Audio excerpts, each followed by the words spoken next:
Alors avant, oui, l'élevage de veaux était dans des vieux bâtiments en pierre, c'était obsolète, c'était surchargé, on n'arrivait pas à laver en temps voulu, donc au niveau sanitaire, c'était pas le top. Bon, on a été voir beaucoup de nurseries, et puis on n'a pas trouvé satisfaction, parce que des nurseries qui marchent, on en a vu, mais pas toutes.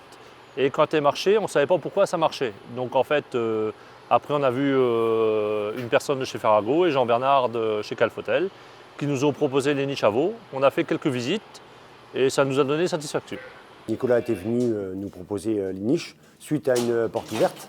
Et donc ça nous a motivés pour faire cette installation-là. On avait une nurserie en bâtiment et qui était prévue pour une quarantaine de veaux, donc qui était trop étroite il y a maintenant 8 ans. Donc le choix s'est tourné vers les niches individuelles et collectives. On a fait une dalle bétonnée avec une pente de 5% pour que les jus partent bien dessous la litière, pour que le veau soit toujours bien au sec. Donc par rapport à la litière, le veau, quand il est toujours bien au sec, au niveau de la digestion, tout ça, ça aide. Donc après, on a fait un couloir d'alimentation aussi pour passer avec le chariot à lait. Donc on travaille toujours sur le propre et le veau est toujours au sec. C'est extensible par rapport à un bâtiment, parce que il suffit de refaire une dalle de béton et de racheter des niches et puis c'est reparti, on peut agrandir, il n'y a pas de souci.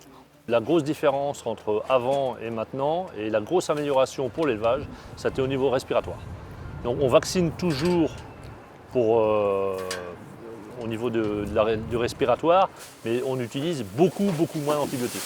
Non, au niveau maladie, il n'y a rien de spécial. J'ai jamais piqué un veau pour la toux depuis que c'est mis en place. Au niveau sanitaire, c'est moins de diarrhée, moins de problèmes pulmonaires et puis des veaux qui sont en meilleure santé. Donc pour le renouvellement, ça a un impact aussi.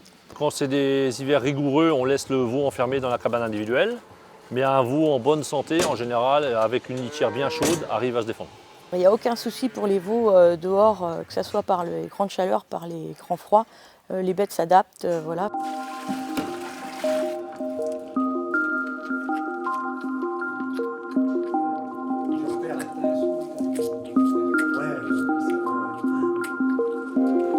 Tous les petits veaux sont au milk bar.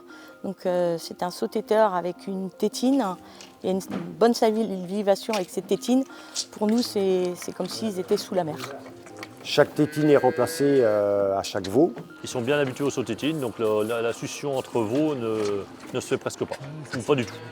Les problèmes de succion chez nous, on en avait auparavant, puisqu'on est en race Montbéliarde, donc c'est une race qui a tendance à se sucer beaucoup après les buvets. Et donc du coup, là, nous, depuis qu'on utilise le milk bar, on n'a pas remis une seule antitête. Donc ça fait 8 ans, on n'a pas remis une seule antitête sur les femelles.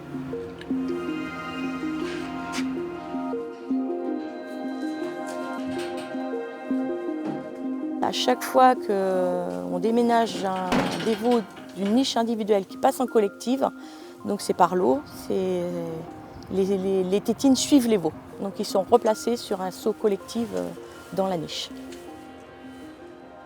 Quand il y a un veau qui part, la niche elle est nettoyée, à chaque fois, elle est lavée au Karcher. Et puis ensuite elle est désinfectée puis remise à sa place à chaque départ de veau. Je passe d'abord au canon à mousse avec un détergent. Je laisse tremper un petit peu. Karcher, enfin curage avant bien évidemment. Karcher. Une fois que la niche est lavée, on la met debout. Quand le soleil y donne dessus, ça y est, voilà, c'est tout simple. Nous, on estime qu'on est beaucoup plus rigoureux qu'auparavant en bâtiment. La désinfection est faite qu'auparavant en bâtiment, c'était pas forcément toujours fait.